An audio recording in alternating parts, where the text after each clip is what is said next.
What's up le peuple. J'ai tenu parole, je vous promettais de grosses surprises en cette fin d'année. En voici une première. Je me suis rendu à Châlons pour interviewer Hasan Varence, l'ailier fort américain du Champagne Basket qui évolue en Pro B. Le natif de New York nous a reçus chez lui.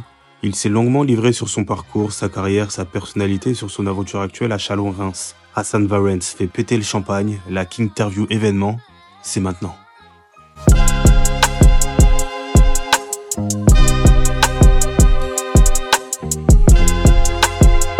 Hasan, thanks for having us. Of course. I don't know why you're laughing, man. I don't know. I don't know why you're laughing. So thanks for having us in your home. We are here today to do this interview. So I'm really happy to be with you today. Let's talk about you, man. About what happened Tuesday. On Tuesday you played against Aix-Maurienne. That was a tough game to digest, right? Yeah, it was a tough game. We're in a tough moment right now as a team, so it's definitely difficult. No one likes to lose. X is a good team, top 5 team, so it was never going to be an easy game for us. Obviously we expected to come out with the win, but they played a little bit more intense, a little bit better than us. Yeah. So that was a 102 to 94 loss. What's your assessment of the game? What did you lack to get the W? Of course, like I said, everyone wants to win. It's for sure, no one wants to lose. This league is tough because everyone can beat everyone, no matter where you are in the standings. Honestly, I just felt like we were one step behind in every action they played. They were just a bit faster, a bit more aggressive than us. So in that instance, in that moment, the better team got the victory. Not to say that we can't beat these guys. Just in that moment on Tuesday, they played a little bit better basketball than we did. Yeah. So actually, that's you are on a 4 lost streak. That's as I said before. That's hard to digest. How confident are you for the next the second part of the season? For you to turn things around? Well, for me individually, my confidence is going to be high regardless. Yeah. Every game, my confidence just renews. As a team, we just got to bounce back. We got to individually step up. That'll help us collectively step up. Yeah. I got faith in the team. I got faith in the coach. And most of all, I got faith in myself. So we're going to attack the next game like we're not on a 4-game losing streak. We'll attack the next game as strong as we can and just continue to play like that. Yeah. Let's talk about your individual performance. So you scored 18 points. You grabbed 8 rebounds. You're known for being a great rebounder. You had 2 assists. So what can you say about your individual performance? I missed a few shots. Obviously, I want to make every shot I shoot if it's possible. But I had a pretty solid game. Yeah. I don't think I played, I didn't play too bad. I like to play better. In my opinion, I want to make more shots, like I said, grab more rebounds, steals, anything that contributes to a victory for sure. I can sit here nitpicking every part of the game and say, I wish I could have did this better, I could have done this better.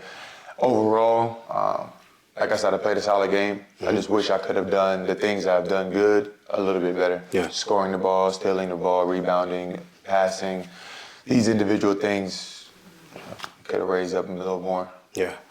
I want you to talk to us about yourself, because, we all watched, analysts talking on TV, the Stephen A. Smith of the world and everything like that.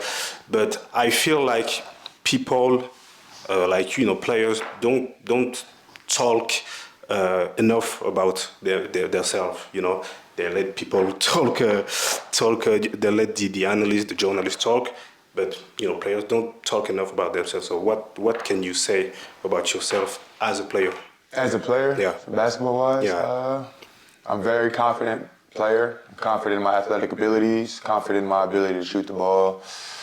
Confident in my adaptability when it comes down to basketball. I feel I can play in most situations comfortably. I'm a guy that I feel like I'm very reliable. I enjoy the game. I hate losing. Yeah. Really, really hate losing. I'm a competitor. So every chance I get to compete, I'm going to play my heart out and play, my best. So, overall, I would describe myself as a competitor. Like, I like to win. I like to play. I like to compete. I love the game of basketball with all my heart. It's not just a job for me. This is more than a job. It's my dream. So, I'm in the right position. Yeah. So your full name is Hasan Varence. You were born in March 30 in 1997. Actually, we are the same age, so so that's great. You were born in New York, Yeah. in Queens. I wanted to clear something up because I searched on the internet. You were born in New York, but you went to high school in the Lyndon McKinley High School in Columbus, Ohio. So where did you grow up actually? I spent barely half of my years in Ohio, growing up for the majority of my life. I actually didn't play basketball until my sophomore year of high school. So I wanted to play football. I wanted to go to the NFL. Okay. That was the dream. Ran track. Got into basketball. My sister played basketball, so got into basketball slightly because of her. And my basketball career took off from there. The coaches took a chance on me, and the rest is history. Great. Can you tell us a bit more about your family background? Do you have brothers and sisters? Did you grow up with both of your parents and everything? Can you tell us more about that? Yeah. So both of my parents, I grew up in both parents. I am one of 15 kids, so I got a lot of siblings. It's definitely a blessing, for sure. It's always lively in the house, as you can imagine. I'm the one that gets along with everybody for the most part, so I don't have any, strife or anything going on there. Everybody enjoys me. I enjoy my family. I'm a huge family-oriented person, so I love my family a lot. I get a chance to talk to them, I talk to them, and vice versa. It is definitely difficult with the 6-hour time difference, but we make it work. So. I know that you're a family guy because I actually went through your Instagram profile and I saw some pictures with your siblings, with your mom. You're paying homage to your mom every time you can. So what does she mean to you? Everything. My mom is one of the strongest women I know, one of the strongest people I know.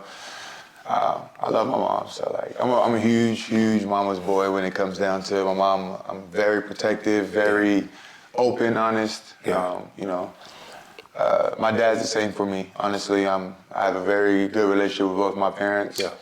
I talk to them as much as I can, and I go to war for my family, especially my parents and my siblings. I go to war for. That's great. That's dope. Can you tell us your love story with basketball? How did you fall in love with the game? Well, it's a crazy story because my sophomore year, I didn't want to play. One of my friends was like, "Hey, man, you might as well try out."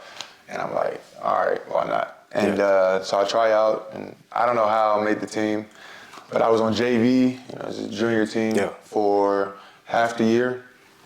Finally got my opportunity to play.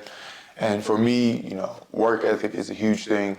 Even outside of basketball, for me, like I said, I want to go to the NFL. And can't be a 6'7" guy in the NFL without working hard. So for sure. Definitely work hard, and I took that work ethic into basketball. I'd like to do things 100%. And I went to war from my sophomore year. I got my opportunity that second half of the year. Ended up playing varsity at the end of the year. And then senior year, ended up starting and really doing well in high school. Wasn't my best, but I started doing really, really well. Started taking a liking to basketball. And from there, it just started to grow and grow and grow. And I decided my senior year, hey, basketball is where it's at for me. I took a full ride scholarship to my college. And from there, I decided that basketball was for me. And where did you realize that you were pretty good at this? Honestly, I thought that my senior year in high school, I thought I was one of the most, for me personally. I thought I was pretty unstoppable for me. But then I got to college, and from college, stats, my person, my player, how I am, took a whole new level when I started shooting the ball, driving a little bit more, Yeah. and started developing a lot more. In college, I really became, I really stepped into who I am as a basketball player, and that's where it really started. Yeah. So you play forward. You're 6 feet tall. I want to know, like, who was your favorite player growing up? Growing up, my favorite player, that's a tough one. Easy answer is LeBron for sure. Yeah. Now my favorite player. I mean, that's Giannis, the obvious for sure. answer because you're from Ohio. For sure. Giannis is my favorite player now. Yeah. Back in the day, I got a lot. I'd go Melo. Carmelo Anthony was nice. Kevin Durant, Ray Allen. There's a bunch of guys I could name from my childhood that I really took a liking to. But, Giannis is my guy now, so I'm rocking with Giannis. Okay, that's great. So let's talk about your high school years. So as we said before, you went to the Lyndon McKinley High School in Columbus, Ohio. Can you talk about us a little bit about those years in high school? What kind of teenager were you? I was in the books, man. My mom doesn't play with when it comes down, if you want to play a sport, sports are a privilege, so Yeah. you got to earn that right. And for me, academics was that. I was a 4.0 student in high school, 3-star athlete. I played, 3 sports, basketball, track, football. Very likable, respectable person. Yeah. Everyone loved me. I like to hope so. But I was very charismatic, still am, enthusiastic about the things that I do. Like I said, with basketball, I do things 100%. So Yeah. academics was no difference. I took it and I did everything I could with it. Yeah. And were you the popular one? Were you the shy one? No. I'm actually okay. Let's be honest. But I'm not really shy. Okay. I'm very open and upfront, honest, and all these extra things. But I could definitely go into a hole sometimes if I feel it. I'm not always bright and smiling, but majority of the time I try to be. Okay. And basketball-wise, did you have a great hype around you? Nah, actually, it wasn't crazy. I was one of the best rebounders in high school. Yeah. I averaged like 15 my junior year, 17 my senior year, or vice versa. So, it definitely was talked about a lot in high school. Yeah. It wasn't, I wasn't the most talked about guy in high school, but I was pretty well known in the city. Okay, great. And did you feel some kind of pressure to go to college? Kinda, because like I said, I want to play football. Yeah. So although I really, really love basketball, and I'm like, hey, this is it. But I had a moment where my senior year, where I'm like, all my boys are signing with football colleges, and I'm going on visits every week, and I'm like, hey, these colleges are trying to offer me football and basketball scholarships, and I'm like, it's definitely a bit of pressure because it's hard to, when you don't know exactly what you want in one moment, it's hard to decide what your life will be. When I said I wanted to play basketball, I decided basketball was going to be my life. If I would have decided football would have been my life. Yeah, so it's definitely a lot of pressure coming out of high school because if you feel you make the wrong decision, then all hope could be lost in a way. But I really believe I made the right decision. So Yeah. Can you tell us more about all the process that you went to go to college? What offers did you receive to go to college? I was recruited a lot in West Virginia. Yeah. So I was taking trips almost every weekend to different schools. Yeah. I didn't get any high D1s. Probably got like maybe one low D1, but ultimately ended up deciding to go into a Division II college, 4-year university, redshirted my first year. The community in the college, the basketball team was very close-knit, so it made it easier to say, hey, this would be the school for me. Yeah. But it wasn't, easy in the grand scheme of things because there were a lot of schools that were looking at me, especially within the conference I went to. A few of those schools being in West Virginia. Yeah. And like I said, that's a tough decision, huge decision. And it's very important that I took my time with it and I had a very understanding group of people around me. So it made it a lot easier to choose without, feeling the pressure. Someone might feel that they're getting selected by 7 or 8 high-level D1 schools. I had people around me I can talk to, counselors. My mom was very huge in this because, I remember one moment I really was gonna sign for football, and she was happy, super excited. Yeah. Fully dressed to the school, they bought out the local paper and things like this, because it was me and 2 other guys gonna sign. I didn't feel it, I wasn't feeling like this was the right move, and I told my mom, like, hey, I don't think I'm gonna sign today. She was very open and understanding about this. Hey, this is your life, whatever you decide, I'm behind you on this. Yeah. And not only was that for her, it was my basketball coach in high school, Jeremy Stufoff. He was very much involved in my development in high school. And my counselor for sure. I got the opportunity to talk to a lot of people around me to help me make better decisions. Yeah. So you grew up in Ohio. You went to the Ohio Dominican University. That's a D2 college, as you told before. How these college years shaped you into the man that you are today? Well, first it's kind of scary at first because I spent 5 years alone. My parents moved back to New York my first year, so took all my siblings with me except for 2, 3. Yeah. So, I'm in Ohio at this point alone for the most part. So my family used to live down the street, 15, 20 minutes away from the college. Yeah. Now they're 8-hour drive, so it was definitely an adjustment for me. Like I said, I'm very family oriented. So for me to live on my own like this was an awakening, it's an eye-opening experience for me. It wasn't crazy to where, I fell off or anything like that, but because my parents helped, they definitely did install a lot of good values and morals in me, so it definitely helped. But overall, it helped me become a better person, a better man, deciding things and figuring things out on my own. Outside of basketball, time management is huge in college, so I had to definitely lock in a little more. But on the court, I think my parents and family moving away was probably the best thing that could happen because it helped me step into a role outside of, because my dad's very huge in basketball. He's very big and very involved in my sports career. Okay. So, at the moment, he's always in my ear helping me out, going through some things. And for me, when he wasn't there, it was the moment to step up and do things on my own. And I really think it helped me develop a lot more into the way that I envision how I play basketball. Yeah, that's great.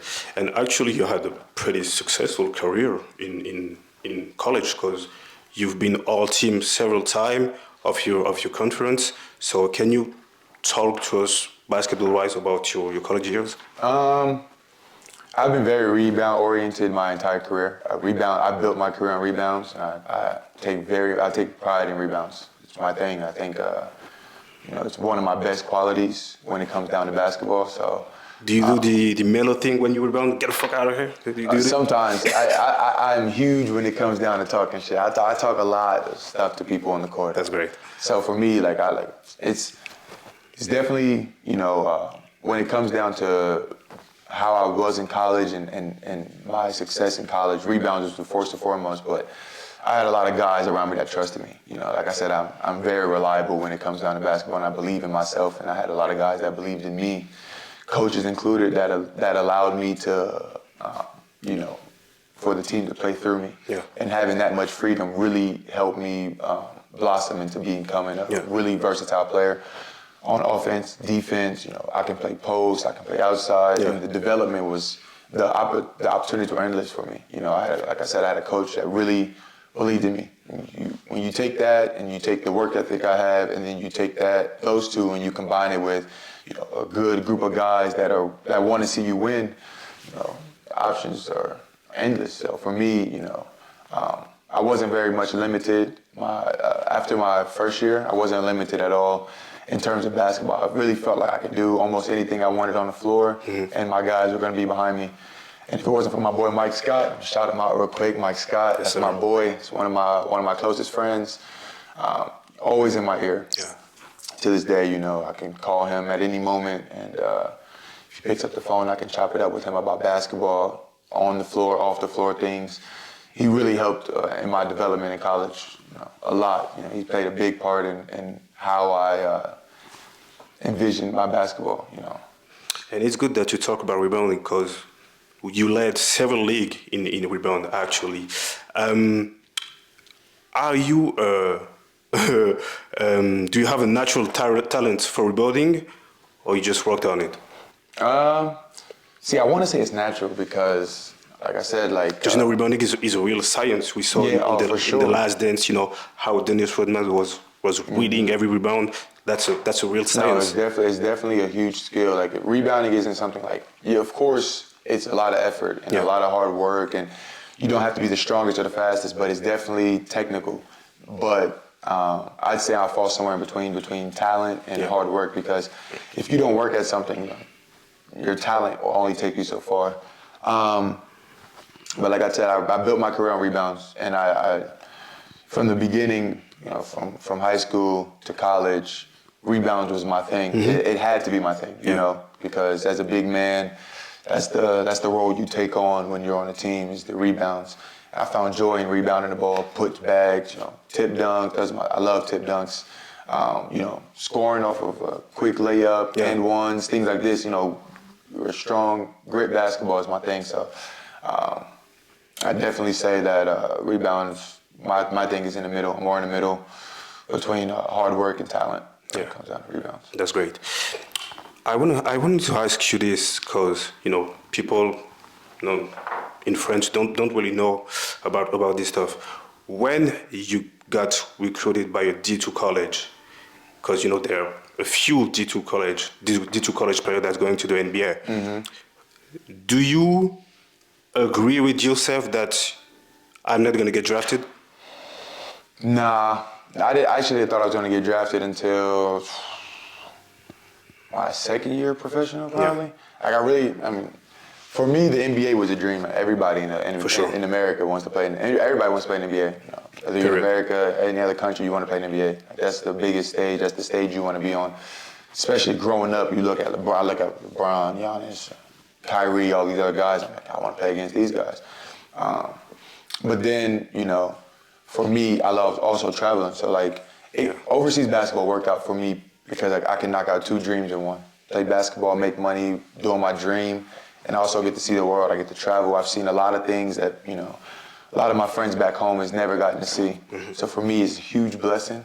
I never counted myself out the draft until, like I said, second year professional, where I was like, hey, a lot of these young guys are really getting drafted. Let me lock in, and whatever happens, happens.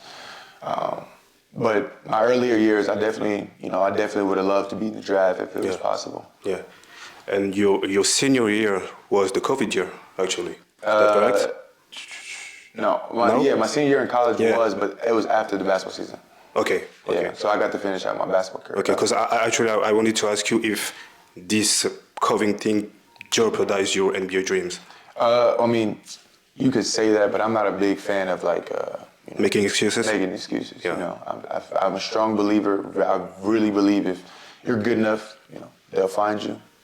And if that's not the path that God wants you to take, it's not the path that God wants you to take. And for me, I really believe that this is the path that He wants me to take. So I'm gonna walk in with my chest up and my head held high. And do you think American players neglect overseas too much? I definitely believe that the mindset of that. I didn't think about overseas until my junior year. Honestly, maybe my sophomore year. I went to with my college. We went overseas. We went to Rome. Yeah. Spent some time in Italy and some time in Spain. So for me, that was a real eye opener. I'm like, this could be something. You know what I'm saying? That's when I really decided to start looking into stuff. There was a guy that was before me in my school. He was in Germany, Lithuania, or Luxembourg. He played in a few countries. So for me, looking at these older guys, it was definitely this could be something real. And in America, you don't often hear, at least I didn't growing up, all overseas. You hear all NBA or high-level D1, then G League, or then NBA. You hear these things more often than overseas. Yeah. But if it was up to me, I definitely would spread that message more, that overseas isn't as, everyone says, Shanghai Sharks if you don't make it to the NBA, but you make great money, you travel, you see the world. For sure. It's definitely a great opportunity. I recommend it to anyone that's looking to play.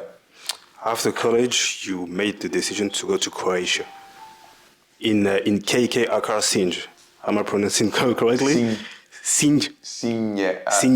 Something like that. Look, my Croatian is very limited now, man. Okay, no problem. So how did you get this opportunity?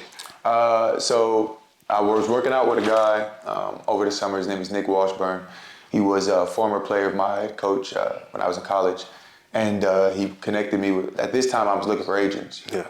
At first I didn't realize, but the agents will come. You don't have to really look for these guys. They look at you even when you don't think they are. So a lot of agents was rushing at me like, hey, we think we can build your career. And like I said, I have a good network around me, so I definitely confided in a few people. And then this guy is like, hey, I've been with this agent for a few years.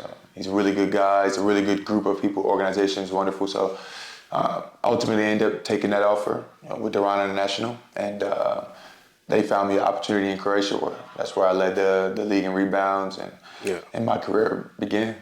And what kind of contract did you sign? 1-year contract. It wasn't for a lot of money, but for me, I'm like I said, these opportunities you can't pass up. For me, I believe once you get your foot in the door, you can kick that mug down if you want to, and that's what I did. All I needed was the professional door open for me. It was open enough for me to get through, and now it's wide open, and the doors off the hinges at this point. I come and go as I please, and I'm very grateful for that opportunity. Yeah. And what did you know about Croatian basketball before going there? Nothing. I didn't know anything about it. You knew about Toni Kukoc, right? Yeah, but I didn't really know anything about Eastern European basketball. The difference. You knew that Team USA in '92 in Barcelona beat Croatia in the final. I didn't know the specifics. Oh, but yeah, so that sounds about right. Yeah, that's great. So actually, you were not the only American on this team. No. Naba Equals was with you. Yeah, that's my boy. Yeah. I actually played against him in college too. So that's great. That kind of made it a little more interesting, but. It's definitely a little easier when you got somebody that fluently speaks your language. For me, I like to learn languages, so I was definitely trying to learn a lot of Croatian. But the beginning months is the hardest months because a lot of people struggle with their English. At the same time, you're struggling with a new language. You're immersed in a different country, a different culture, and a lot of different shocks. So it was definitely difficult. But when he showed up, it made it a lot easier to feel at home. It wasn't really home away from home yet, but it definitely helped having a person that I can relate to a little more around me. That's great. You know that I went to your LinkedIn account, actually. Went to my LinkedIn account? Yeah, for sure. I got to do the research. I got to do the homework, bro. Come on, man. And even though you missed the playoff this year, and on your LinkedIn account, I'm going to read it. So you said, so far it has been an amazing experience, including the implementation of COVID restriction. So what made this experience so great? I had a great coach. That's first and foremost. I'm a big coach guy. Despite disagreements I may have with the coach or different views, I'm a huge team guy. And coach is included in the team. And this coach, he pushed me to be. I wouldn't have led the league in rebounds if it wasn't for him. He pushed me to become the best rebounder, the best 5-man in the league. He pushed me to become helped me work a lot harder. Yeah. So for me, first and foremost, it was him. Coach, he definitely, I don't know how to explain it, man, but he pushed me to become a great player. And that started, I told him one time, I was like, hey man, I don't know if I can do this. Like, I'm homesick. COVID's killing me. He's like, hey, man, I can help you. You can go home for a few days, but it's a few days. And I'm like, nah. He was like, hey, if you need anything, I got you. I want to help you I want to help this experience be more comfortable for you because if you go home, because I wasn't going to quit basketball, but I definitely didn't want to, at this point, I'm like, I'm 6 hours ahead of my family. It's hard to talk to my family, COVID, I can't do anything. Mm-hmm. Wi-Fi's bad. I'm at this point. I'm like, what am I can barely play my game. I'm like, what are we doing here? And but he definitely helped me make it more homey. As much as a home as it could be. So first and foremost, I'll give my shout outs to my coach. Great. Actually, I was about to ask you why did you leave? But I know the reasons now. So you live in Croatia to go to Saint-Chamond. Yeah. So you come to France in 2021. That's a Pro B team, Yeah. Saint-Chamond, just close to Saint-Etienne for Yeah. those who don't know. First season is almost perfect. The first season is almost perfect. You do an amazing regular year, a record of 26-8. You are this close to go to Pro A, just on points average. You don't go to Pro A, and you went to the playoff and something bad happened. So can you tell us more about that? Oh man, it was at first. I mean, this is like a dream year, man. Every player wants to walk onto a team. I'm playing a new position at that. I'm playing the four for the first time in my career. A lot of new things, new country, new people, and no COVID at that too. So it's like, for me, this was my first real professional year. Like obviously, Croatia was professional, but first non-restrictive year where I can go out and I can see things. I can hang out with my teammates without wearing a mask. Not scared of actually getting COVID not as much as I was the year before. Yeah. Obviously, COVID was still around, but it wasn't as it wasn't that big of a deal this year. So, but it was a dream year, man. It was definitely the perfect mix of guys, and we made it work. We just burned out at the end, man. It was we worked hard, in practice, in games. We pushed each other as hard as we could, and through all the fights and the arguing. We were really a close-knit team. So, and it's a pity at the end that how it ended, but I definitely, if you ask me, would I do it again? I would 100% would do it again. 10 times out of 10, I'd do it again. Yeah, I need you to tell me what really happened in the playoff, because you were the second seed, and you lost on the first round against the 9th seed. So what the hell happened, man? They were in some unbelievable things, man. They were playing good basketball, honestly. They played some really good basketball. They capitalized on a lot of our mistakes. That's the biggest thing. It's like in Pro B especially. These teams you make a mistake, they'll make you pay. Maybe not 100% of the time, but that's the general analysis of this league is that one mistake is okay, but if you make that mistake again, that could possibly lead to 2-3 points, and in this league, every point matters, especially in the playoffs. The playoffs is a different field. It's kind of crazy. Yeah. And, guys play extraordinary. They don't play the same as they do in the regular season. Some guys, exceed and go to a new level. And, there were some guys that stepped up for Greece. And, you can say yourself. No, for Greece, for Greece, they stepped up. They stepped up and, they really played it, and they like I said, they capitalized on our mistakes. Saint-Chamond for us, we were really offensive oriented. Our defense wasn't like terrible, but we were an offensive team. We were a team that if our shots go in, then the other team is in trouble. Yeah. And first the shots weren't really falling as much. Overall, over the course of the games we played, the shots weren't really falling as much as we would like them to. Obviously, we didn't score as many as them, but they played really tough. Yeah. Some moments in the games, they played a lot tougher than we did. Other moments, we were playing really, really hard and competing really, really hard. It just wasn't enough to overcome what they were giving. Yeah, and you talked about player that step up in the playoff. You are one of them, actually. Yeah. You really stepped up in this playoff series. Do you play better under pressure? I'd like to think so. I mean, honestly, like I said, I would love to. Every player would give that answer, though. I mean, of course. I really just believe I'm very adaptable in any situation.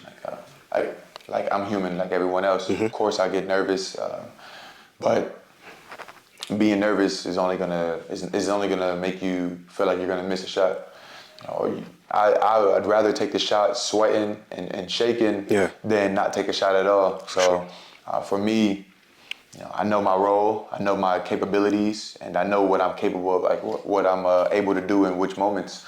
So if I feel a little bit of space, I'm going to shoot the ball, and I don't wish or hope it's going to go in. Yeah. I genuinely believe that every shot I shoot will go in because I work hard at it. So if I touch the ball and I let it go, or I touch the ball and I dribble, drive, or whatever I do, I 100% have confidence in myself that it's going to be the right play, whether it's for myself, for my teammate, or whatever. I really genuinely believe it's the right play. Great. And in the second season, you guys missed the playoff. Was that the consequence of what happened the season before? I don't want to say yes or no because different team, different mentality. It was definitely a struggle, a huge challenge, and everything goes well. It's easy, when you're winning 26 games, when you're winning 7-8 games in a row. It's easy for the little things to go by. It's easy for missed shots. It's easy for mistakes to happen when everything is going well. When you're comfortable in the standings, when everything is going your way, it's easy for things to be brushed off. But we were in a bad moment there in Saint-Chamond where things weren't really going our way. Yeah. And these moments is when you find out if you're, that type of guy or not. You'll find out who you really are on the floor in moments like this. And, despite the bad moments that we had in that team, some guys really stepped up, myself included. Some guys really, tried to overcome those things. But like I said, in this league, it's difficult. You can do a lot. You can compete to the highest degree you possibly can as a team, and sometimes even that's not enough. So it's a competitive league. So it's definitely 1 year you're going crazy, you're 26-8. The next year you're fighting to stay in the league. That's Pro B for you. Yeah. And at the end of this season, you go to Spain. Yeah. That wasn't really Spain, actually. Morocco. Yeah, that was like. So we're gonna tell the story. You go to Melilla, Ciudad de Deporte. Mm-hmm. I got a dope Spanish accent. I can tell it. So that's like a Pro B. Yeah. A Pro B. Yeah. Yeah, the Leboro, that's the second tier league in Spain. And you're going to this city, to the Spanish city, but actually it's in Morocco. Yeah. Did you know about this? Not at all. I was looking it up. I was doing my research, but I wasn't prepared for what I was. When I got there, it's a nice city, beautiful city, but it's very secluded. So it's like, off days, you can just walk around the city. It's a small city, so if you don't plan a vacation, you got to take a flight if you want to go to Europe, the mainland of Europe. So, and we had a few off days, but no time to really plan. So, I was in Melilla majority of my time. So it's definitely not, easy on the mind. Yeah. But, it's the job I signed up for. So. Yeah. Did you enjoy it? Did you enjoy the life there? The life wasn't bad, actually. It wasn't, too bad. Outside of basketball was I don't know, for me, I'm very basketball oriented. Obviously, this is my life. Yeah. So if things aren't going well basketball-wise, it's very hard to enjoy off the court. Yeah. So, the city itself was a nice city. Mm-hmm. People were nice. My Spanish got pretty good. But, the season didn't go as planned, so it's definitely hard to enjoy the city to its fullest extent. For sure. So you guys ended up at the 16th seed. Yeah. That means that you got relegated. How tough is this league, the Leboro League? Honestly, Pro B is a lot tougher. Oh yeah? Honestly, in my opinion, Pro B is a lot tougher than it is in Leboro. It's just my personal opinion. The guys in Pro B are very, not to say they're not competitive in Leboro, but you can feel the difference in intensity. Personally, in Leboro, every game in Pro B is a dogfight, in my opinion. Like every game in France is a fight. In Leboro it was the same. Every game was a fight, but the intensity wasn't. Put it like this: in every game here in Pro B, it feels like a playoff game. A playoff game. Every game is you're fighting for your life because everybody can beat everybody. Yeah.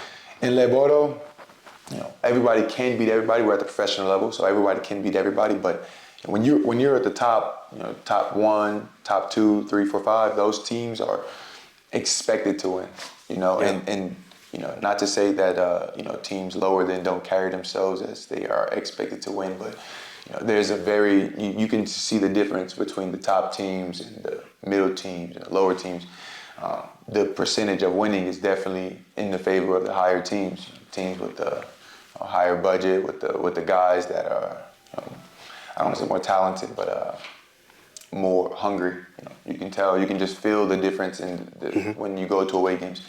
Pro B, it's like even the teams with smaller budgets, they don't care. They're going to come, they're going to fight, hard too, and they're going to sometimes play a lot harder than the top teams. For instance, look at us when we played against Blue Owl. Obviously Blue Owl was number 1 or 2 at the time, and we were what, 10, 11, something like that, and it was a dogfight for them. They definitely didn't walk into the gym thinking that they were going to only win by a point, and so that's just the difference right there. That the difference between the two leagues, in my opinion. Yeah. Hey, what did you learn there? Basketball wise and as a human being. One thing is professionalism. Yeah. My guy Z, Zayed Hurst, is my dog. I played with him, so I got the pleasure of being on his team for a while. Ryan Richmond is my other dog. Yeah. Those two guys really showed me the professionalism. Unfortunately, I didn't get to finish the season with both of them, but through the stuff that our team had, I'm not gonna talk too much about the internal situation of Malia, but we definitely were going through some internal struggles, and those two guys showed a lot of professionalism. And for me, I never looked at professionalism the way that they displayed it, and it made it a lot easier to follow in those footsteps going forward and making mental notes like, hey, in this moment, normally I would do something like this, but maybe that's not the most professional way to go about it. That's one. And two, it just adds on to my ability to adapt. Being more confident in myself in moments like when you have, because American guys, when we come to teams overseas, we're looked at as we're supposed to, be the top scorers or the top at something. So it definitely opened my eyes up to where I can improve on the floor, in every area, shooting, whether it's shooting, dribbling, passing, post up, all that. It opened because I played some 3 as well. Yeah. In Malia, so it definitely opened up my eyes to see more of the floor, skill-wise, collectively for my team. So now I believe I can help my team be in better positions because of the year I had in Malia. Yeah, and you led the league in rebounds again. Yeah. I was about to forget to say it. Yeah, that's a good thing because in the beginning of the year I was playing with this guy. His name is Mark. He plays in Cologne now. Yeah. That guy's he made it a lot easier to rebound for sure, and so being on the floor with a guy like that is definitely impactful, helpful, because that's a guy that knows his role. He understands how to play, and he plays well with others. So it made it a lot easier when teams are focused on this guy to get this rebound here, or for me, like I said, tip dunks is my thing. So I crash offensive glass as well. And me and him, we counteracted because for me, I love defensive rebounds more than offensive. And he was an offensive guy more than a defensive rebound guy. So that balance was perfect for us, and that dynamic was perfect. And then he ended up leaving, but I ended up finding the balance between both, which really kept me at the top. Great. So that leads us to now. You're playing in Champagne Basket, aka Châlons-Reims. That's your city. You got to represent. Yeah. So, what attracted you in the Champagne Basket project? The coach. Like I said, I'm a big coach guy. Vincent really showed interest in me. He showed interest in. He said he handpicked this team, and for me, that's a big thing because it shows that you take time and you really care about the program. You really care about the guys you want on your team, the guys you expect things of. It shows that you're taking in consideration these things. It means a lot. Yeah. And he doubled down on the fact of what my role is. He said, "Hey, I want you to come here and be this guy. I want you to help, this team become something, good. And, we had an individual meeting, a few meetings, and every time he reiterated this fact. And for me, that's a huge thing, because a lot of times you'll get to a place and you expect one thing, and oftentimes it changes. The season goes one way and roles start to change and things like this. But Vince, and he's been very consistent, with me. He's been very upfront, open, and honest. So it makes it a lot easier for me as a player, especially as a foreign player, to assume a role, knowing that the coach has my back in it. And so for me, the coach was a huge reason why I came here. I didn't know any of the players, 10 new guys. I didn't know anything about the city. I honestly never heard of the city until I started getting recruited, So for me, the coach was huge, and then now I got here, the players are, a good reason to stay too. Yeah. But now that there is a pretty good soccer team here in Reims. Really? Yeah. I actually did know that. Yes, they play in League One. Really? You're not really big on soccer. I have to catch a game, huh? Yeah, for sure. I wanted to ask you, did you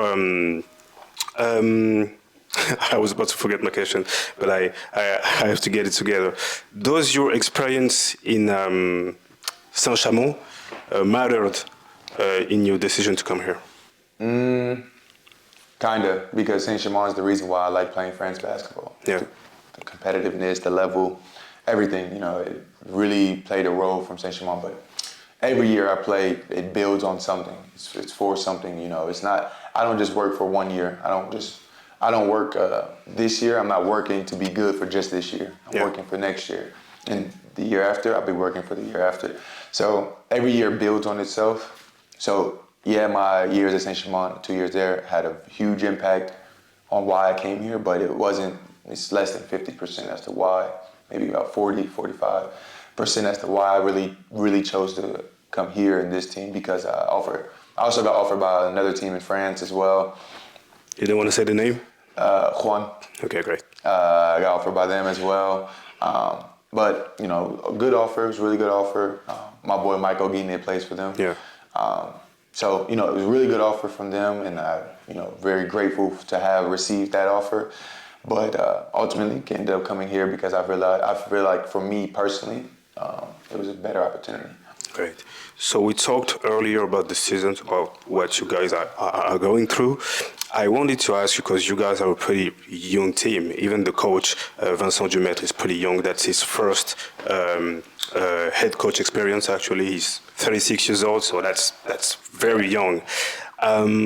Is the youth of your team kind of detrimental to what you guys are going through? I don't think so, but at the same time, we are a new team. Like I said, everyone here is new. So it's easy to be like, oh man, maybe they're not winning because they don't have enough veterans, or maybe they're not winning because they have too many old guys, or whatever.